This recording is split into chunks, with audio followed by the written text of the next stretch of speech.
Family پہ لعنت ہے، مروان کی پوری آگ پر، زیاد کی پوری آگ پر. اس کی تفصیل میں کراؤں گا کیونکہ آج وقت نہیں ہے کہ جینیٹکلی لعنت ہے یا آئیڈیولوجیکلی لعنت ہے. کیا جو بھی آل مروان کی اولاد میں سے ان سب پہ لعنت ہے یا نہیں؟ آل مروان کی آئیڈیولوجی پہ لعنت ہے. یہ غلط بحث ہے. ابن زیاد کون تھا؟ ابن زیاد سب کو یہی پتا ہے قاتل حسین ہے، ظالم ہے، شقی ہے. کہ کوئی جانتا ہے کہ ابن زیاد وہ ہے جسے علی نے اپنی حکومت میں گورنر بنا کے رکھا. فارس ایک صوبہ تھا اس زمانے میں، پورے ایران کا گورنر تھا. کس کی طرف سے؟ مولا علی کی طرف سے. یہی وہ باریکیاں ہیں جس کو انسان کو سمجھنا چاہیے. انسان اور یہی وہ آئیڈیولوجی نے جو مکتب اہل بیت کی. مکتب اہل بیت ابتدا بھی دیکھتا ہے، انتہا بھی دیکھتا ہے.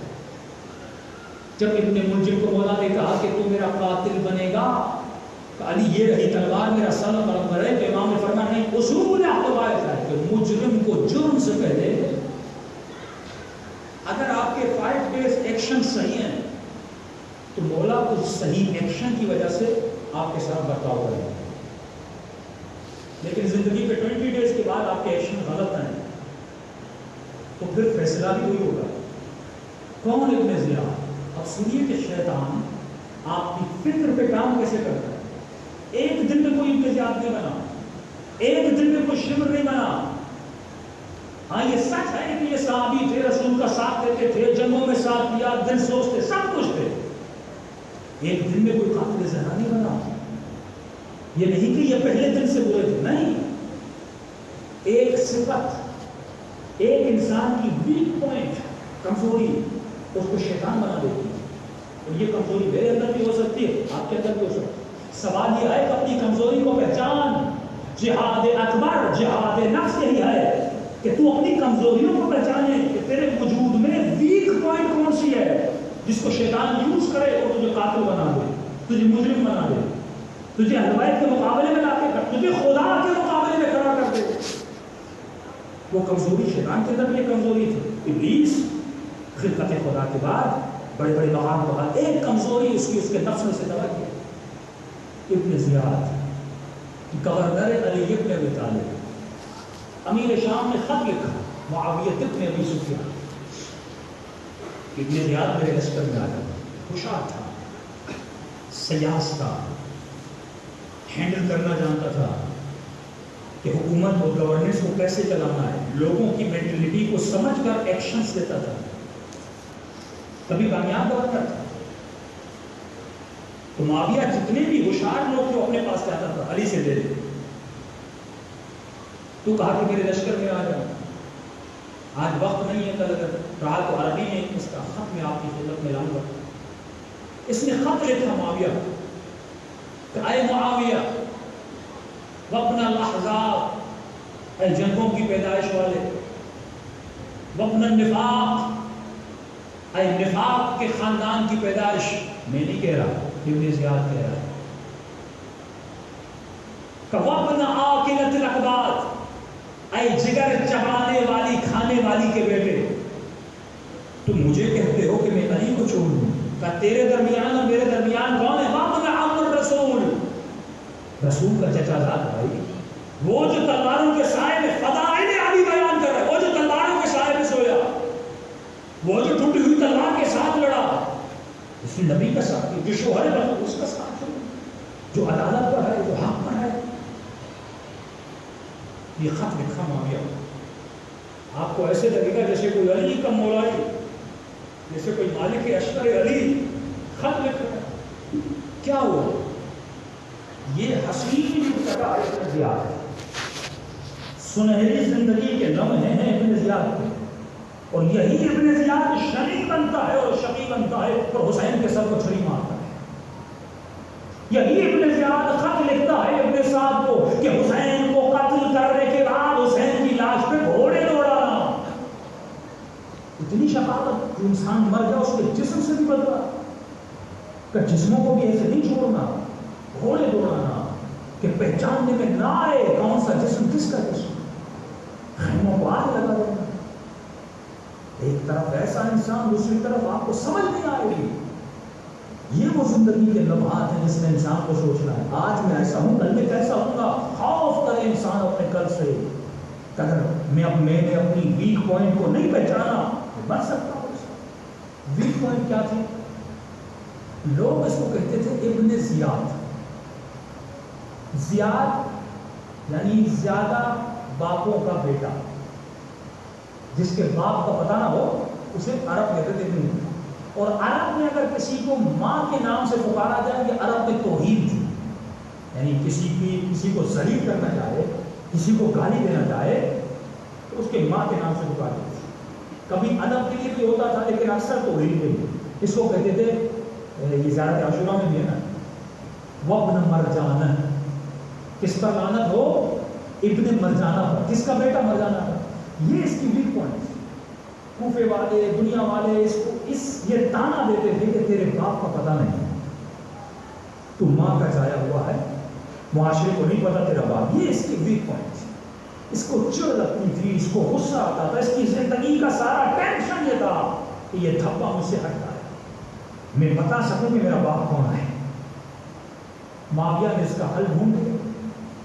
امیر شام نے خط لکھا کہ برادر عزیز ابن زیاد, تیرے لیے خوشخبری ہے کہ میں نے تیرے باپ کا پتہ لگا لیا. آج کے بعد تو اپنے باپ کے نام سے جانا جائے گا. پریشان ہوا تو میرے باپ کا پتہ چل گیا. سمجھے کوئی یتیم بچہ ہو, اسے کوئی کہے کہ ہمیں تمہارا باپ مل گیا, پتہ چل گیا کہ تم کس کی پیدائش ہو یا تمہارا والد ہو, کا باپ کا پتہ چل گیا. اس نے نیچے لکھا ابن زیاد سے اپنا زیاد ابن ابی سفیان, کہ تو اور میں دونوں بھائی ہیں. تم تو میرا بھائی ہو, تمہارا رشتہ تو مجھ سے. تو عرب میں ابو سفیان بھی سمجھے قبیلوں کا ایک سردار کا ریس تھا, جس کا آدھا پتہ نہ ہو, اچانک پتہ چلے میرا باپ کو سردار ہے. یہ تو اور خوش ہوا. اس نے اسی وقت حکومت کو چھوڑا اور کس کے لشکر میں چلا گیا؟ معاویہ کے لشکر میں چلا گیا. اور پھر اس صحبت میں رہ کر تو شیطان ایک رات میں کسی کو کافر نہیں بناتا.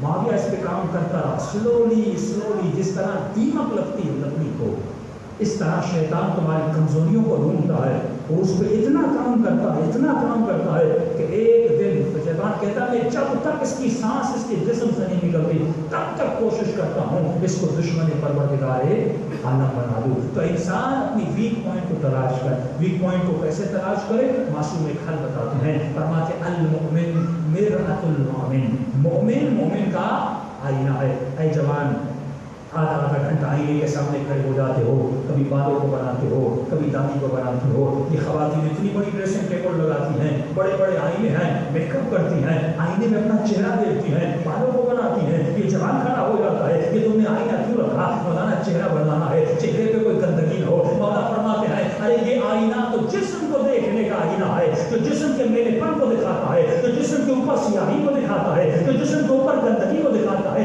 اے مومن ایک آئینہ تلاش کر جو تمہاری روح کی بیماری کو دکھائے, جو تمہاری ویک پوائنٹس کو دکھائے, جو تمہاری بری عادتوں کو دکھائے. مولا یہ آئینہ کس بازار میں ملتا ہے؟ فرمایا اس آئینے کو تلاش کرنا بڑا آسان ہے. ایک مومن کو تلاش کر لے, ایک متقی کو تلاش کر لے, ایک عادل دوست بنا دے اور ہفتے میں ایک مرتبہ اپنے دوست سے پوچھا کر بتا میری کون سی عادت تجھے بری لگتی ہے, میری کون سی صفت تمہیں بری لگتی ہے. اب یہ بتائے گا کہ میرے عزیز ہو تو دوست لیکن تیرے وجود میں کنجوسی کی عادت ہے, تو کسی کی محفل میں آتا ہے غیبت کرنا شروع کر دیتا ہے, یا اگر غیبت نہیں کرتا میں نے دیکھا ہے کسی کی غیبت ہوتی ہے تو بڑے شوق سے سنتا ہے, بڑے مزے لیتا ہے, تجھے بڑا سکون ملتا ہے جب کسی کی برائی ہوتی ہے. تجھے جھوٹ بولنے کی عادت ہے, تو نگاہ حرام میں مبتلا ہے, جب روڈ سے گزرتا ہے کسی نامحرم پہ نگاہ پڑتی ہے, ارے تمہاری نگاہیں جھکتی نہیں ہے, تیری نگاہوں میں بے حیائی ہے, تیری نگاہوں میں بے شرمی ہے. ارے چند دوستوں میں جب تو غصے میں آتا ہے کسی کو گالی دینا شروع کر دیتا ہے. اب یہ دوست جب آپ نے ٹھہرا دیا ایک ایسا آئینہ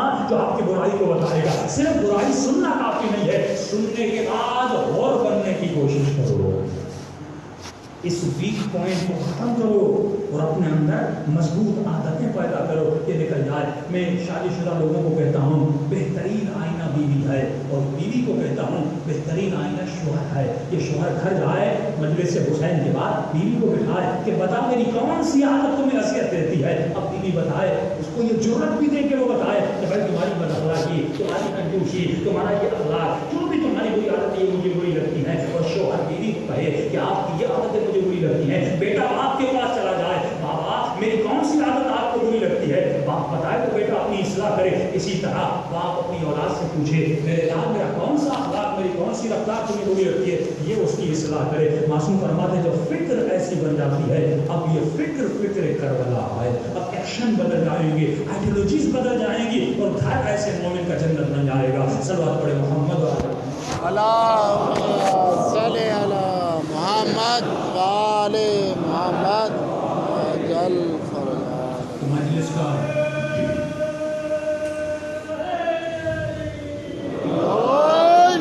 مقصد حسین بھی یہی تھا کہ انسان کبھی بھی دشمن کے سامنے اپنی کمزوری کو ظاہر نہ کرے. کہ دشمن کو کمزوری کا پتہ چل رہے بڑی آسانی سے مجھے شکست دیتا. یزید نے بڑی کوشش کی, کوئی ایک تو حسین کی کمزوری ہوگی جس سے میں حسین سے بیعت لے سکوں. کسی کو مال سے محبت, کسی کو جسم سے محبت, کسی کو اولاد سے محبت. کربلا میں حسین نے سب کچھ لٹا دیا اور یہ بتایا کہ حسین کی کوئی کمزوری نہیں ہے. اصل حسین کی کمزوری ہے غیرت اللہ, دین خدا پر آنچ آ جائے حسین برداشت. ایک ہندو لکھنے والا لکھتا ہے کہ کربلا جب پڑھتا ہوں مجھے تعجب ہوتا ہے وہ کیا تھا کہ حسین نے لٹایا نہ ہو. مال لٹا دیا, سب سے عزیز ہوگی انسان کی جان. حسین نے کربلا میں جسم کو بھی قربان کر دیا. اس کے بعد انسان کو محبت ہوتی ہے اپنے بچوں سے. 6 مہینے کے اصغر سے لے کر 18 سال کے اکبر کو قربان کر دیا ہے. بھائی پیارا ہوتا ہے, اور بھائی اگر عباس جیسا ہو تو وہ کتنا پیارا ہوتا ہے. نظروں کے سامنے حسین نے عباس کے کٹے ہوئے بازو اٹھائے, اس کو بھی قربان کر دیا. اتنی مضبوطی حسین کے ارادے میں. اور کربلا کا ایک لکھنے والا لکھتا ہے لشکر یزید سے, کہتا ہے جب شمر حسین کے سینے پر سوار تھا میں دیکھ رہا تھا حسین کا سر خاک کے کربلا ہو جائے. کا سر سے امامہ بھی اتر چکا تھا, بالوں میں مٹی آ گئی, سر زمین پر ہے, حسین کے ہونٹوں سے بھی خون بہ رہا تھا. تو میں دیکھ رہا تھا شمر گلا کاٹ رہا تھا, لیکن حسین کی نگاہیں خیموں کی طرف تھی. سب سے بڑا مقام غیرت کا مقام. اس مولا نے اس دین کے لیے اپنی ماں و بہنوں کی چادر کو بھی لٹا دیا. اور وہ سیدہ فاطمہ الزہرا کہے جو میرے حسین کو سلام کرے, میرے حسین پہ گریہ کرے, میں قیامت کے دن تب تک جنت میں نہیں جاؤں گی جب تک اسے جنت میں نہ لے جاؤں. کتنا بے مروت ہوگا وہ انسان, کتنا سنگدل ہوگا وہ انسان. ہمارے استاد اخلاق کہتے تھے کہ انسان کیا تجھ میں جرت ہے اتنے گناہ لے کر جائے کہ سیدہ تیرے لیے کھڑی رہے. تو ایسا ہو تو بیوی کی سخاوت ہے جو بول رہی میں کھڑی رہوں گی. تو ایسا کردار بنا کہ بیوی کو ایک لمحہ بھی قیامت کے میدان میں کھڑا نہ ہونا پڑے. خدا خود کہے کہ سیدہ تیرے حسین کے شیعہ ہے ہی ایسے. اسی لیے سیدہ فرماتی ہے کثرت سے میرے حسین کو سلام کیا کرو. یہ سلام ٹھنڈک ہے سیدہ کے دل کی. دلوں کو کربلا لے جائیں اور سلام کریں اس غریب امام کو جس کو اس پورے سفر میں کسی نے سلام نہ کیا. السلام